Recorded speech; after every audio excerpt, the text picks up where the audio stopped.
Le Real Madrid Club de football, couramment appelé Real Madrid ou simplement en français le Real, en espagnol El Madrid, est un club professionnel espagnol de football situé à Madrid. Vainqueur de très nombreux titres nationaux et internationaux, il a reçu de la Fédération internationale de football association FIFA le titre honorifique de plus grand club du XXe siècle. Fondé en 1902 par Julián Palacios et les frères Juan et Carlos Padros, le Madrid Football Club se voit adjoindre en 1920 le titre Real signifiant royal en espagnol par le roi Alphonse XIII et son nom est hispanisé en 1941 pour devenir Real Madrid Club de football. Le Real Madrid s'impose au sommet du football européen au milieu des années 1950, sous la présidence de Santiago Bernabéu, en remportant notamment les 5 premières éditions de la Coupe d'Europe des clubs champions. Dans les années 1980, le club possède à nouveau l'une des meilleures équipes d'Europe, surnommée la Quinta del Buitre, la bande du vautour, qui remporte notamment 2 fois consécutivement la Coupe de l'UEFA. Le Real Madrid renoue au début des années 2000 avec sa politique de recruter les meilleurs joueurs du monde, ce qui vaut à son équipe le surnom de Galactics. À l'issue de la saison 2024, le club compte notamment à son palmarès 36 titres de champion d'Espagne, 15 victoires en Ligue des Champions et 5 sacres en Coupe du Monde des clubs, 3 records en la matière.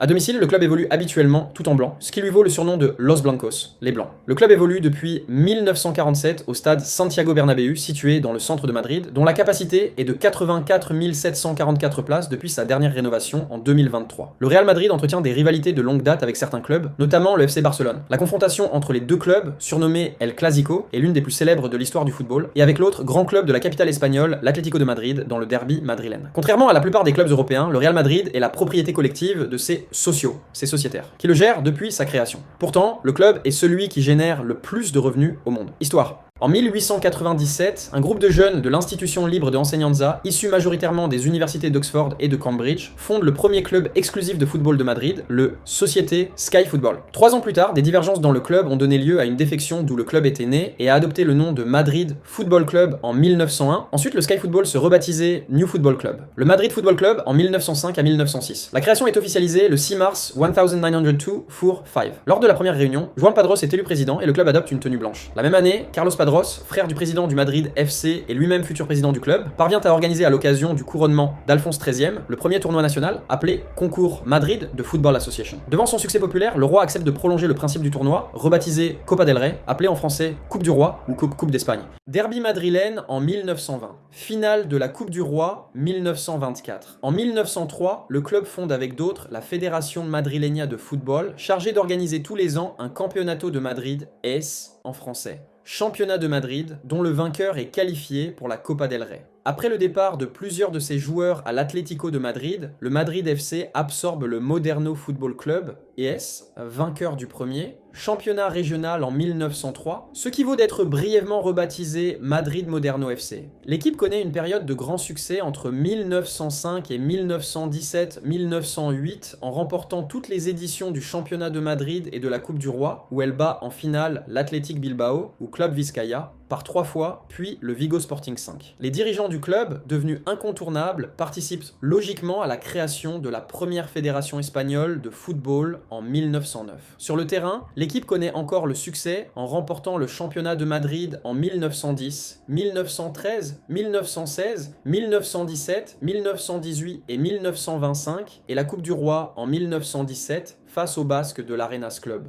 Le 29 juin 1920, par un décret d'Alphonse XIII, devenu grand amateur de football, le club reçoit le titre de Real, royal, comme l'avait obtenu à partir de 1908 plusieurs clubs de football, dont la Real Sociedad de football de San Sebastián, le Real Club Deportivo Español de Barcelona, les Real Vigo Sporting Club ou le Real Betis Football Club de Séville 6. De ce fait, il acquiert son nom actuel, Real Madrid Club de football. Cependant, ce changement de nom ne lui apporte pas le succès espéré, si ce n'est en championnat régional. Le Real Madrid atteint la finale de la Coupe du Roi en 1924, mais s'incline face au Real Union de Irún 0-1.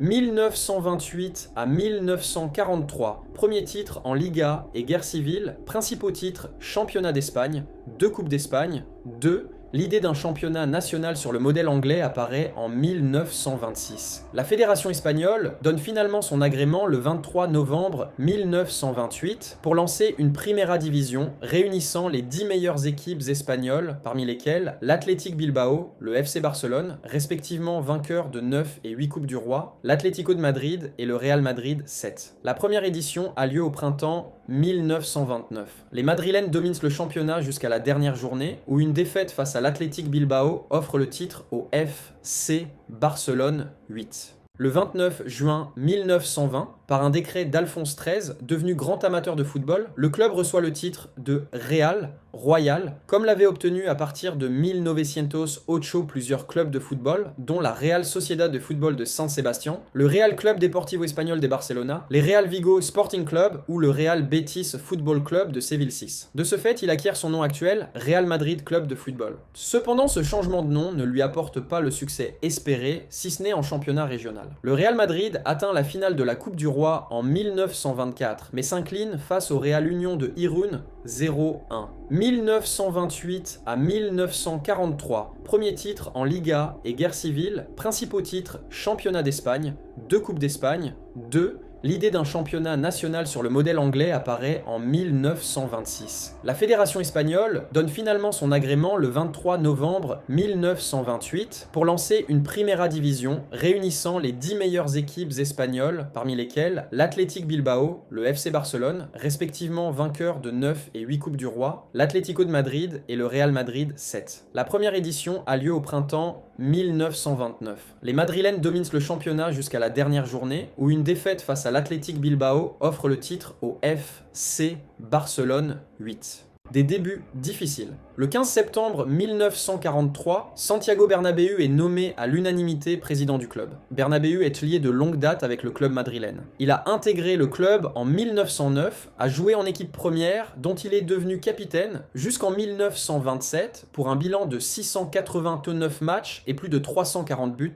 avant d'intégrer l'équipe technique. Pendant la guerre civile, il s'engage avec les forces nationalistes de Franco, puis retrouve en 1939 ses responsabilités sportives au club. Le club madrilène a beaucoup perdu pendant le conflit, notamment en comparaison de l'Atlético Madrid, pris en main par l'armée de l'air et renommé Athletic Aviation de Madrid. Les rivaux de Madrid remportent le championnat national en 1940 et 1941. Bernabéu passe plusieurs mois à contacter d'anciens joueurs et membres du club pour l'aider à reconstruire le club. Il met en place une organisation professionnelle et choisit de laisser une large autonomie aux différentes sections du club qui fonctionnent chacune avec leur propre équipe technique. L'une des idées majeures de Santiago Bernabéu lors des premières années de sa présidence concerne la modernisation des installations. Estimant que l'Estadio Chamartín n'est plus assez grand pour convenir aux ambitions du club, il fait construire un nouveau stade de 75 000 places, le Nuevo Estadio de Chamartín. Inauguré le 14 décembre 1947, le stade sera rebaptisé Estadio Santiago Bernabéu en 1955 en l'honneur du président du club. Les premiers résultats sportifs de l'ère Bernabéu sont cependant plutôt décevants. Lors de la première décennie de sa présidence, le Real Madrid ne remporte pas le championnat, il termine une fois à la 2e place en 1945. Mais seulement la Copa del Generalissimo en 1946 et 1947, respectivement face à Valence CF, 3-1, et au RCD espagnol 2-0, ainsi que la première édition de la Coupe Eva Duarte, ancêtre de la Supercoupe d'Espagne, organisée par l'ambassadeur d'Argentine en l'honneur d'Eva Perón. Le club obtient durant cette période le plus mauvais classement de son histoire en Liga avec une 11e place, sur 14, durant la saison 1947 à 1948, celle de l'inauguration du nouveau stade. Relégable après 20 journées, le Real doit son maintien au recrutement de l'anglais Michael Keeping pendant l'hiver, qui importe au club la fameuse formation VM en vogue à l'époque. Le Real de Di Stéfano, en 1953, après un conflit très dur avec le FC Barcelone, arbitré par la FIFA et l'intervention supposée du pouvoir espagnol, le Real Madrid recrute l'attaquant argentin Alfredo Di Stéfano pour environ 5,5 millions de pesetas. Son salaire mirobolant représente 40% des recettes du club 15. En octobre 1953, le Real écrase en championnat le FC Barcelone 5-0. Di Stéfano, auteur d'un doublé, conquiert le cœur du public madrilène 16. En fin de saison, le club remporte la Liga, 21 ans après le dernier titre. Di Stéfano, meilleur buteur avec 29 buts, est avec le jeune Gento, autre recrue, le grand artisan de ce succès. C'est le début de l'âge d'or du Real Madrid. Le club change de stratégie et décide de faire signer au club des joueurs étrangers de classe mondiale. Le stade est agrandi et sa capacité portée en juin 154 à 125 000 places. Le club recrute le buteur argentin Héctor Rial sur les conseils de Di Stéfano. Le Real remporte de nouveau le championnat avec 5 points d'avance sur le FC Barcelone, Di Stefano marquant 25 buts. Pendant l'été 1955, le Real remporte la Coupe latine qui oppose les champions d'Espagne, d'Italie, de France et du Portugal, en battant en finale au Parc des Princes le stade de Reims 17. La saison 1955 à 1956 est celle de la première édition de la Coupe d'Europe. Le Real élimine le Servette de Genève, le Partizan Belgrade et le Milan AC pour atteindre la finale où il retrouve le stade de Reims mené par Raymond Kopa. Après un match serré, le Real s'impose 4 buts à 3-18-19. Pendant l'été, il remporte à Caracas la petite Coupe du Monde des clubs pour la deuxième fois, après un succès en 1952. Quelques semaines plus tard, le Real poursuit sa politique en attirant Kopa, ce qui lui permet de présenter une ligne d'attaque exceptionnelle composée de Di Stefano, Rial, Kopa et Gento. En décembre, Di Stefano est tout proche de remporter en fin d'année le premier ballon d'or, finalement attribué à l'anglais Stanley Matthews, Kopa étant 3e vain. Le Real reconquiert le championnat d'Espagne perdu l'année précédente, conserve sa couronne européenne en battant en demi-finale Manchester United, puis en finale, la Fiorentina 2 buts à 0-21, puis remporte la dernière édition de la Coupe latine face au Benfica Lisbonne. Di Stefano, meilleur buteur du championnat d'Espagne et de la Coupe d'Europe des clubs champions, remporte à une majorité écrasante le Ballon d'Or 22. En 1957 à 1958, le Real Madrid fait signer un autre grand joueur, le défenseur central uruguayen José Santamaría. Cette saison-là, le jeu du Real est encore plus spectaculaire. L'équipe est sacrée une nouvelle fois championne d'Espagne, dont Di Stefano reste le meilleur buteur et retrouve en finale de la Coupe d'Europe le Milan AC.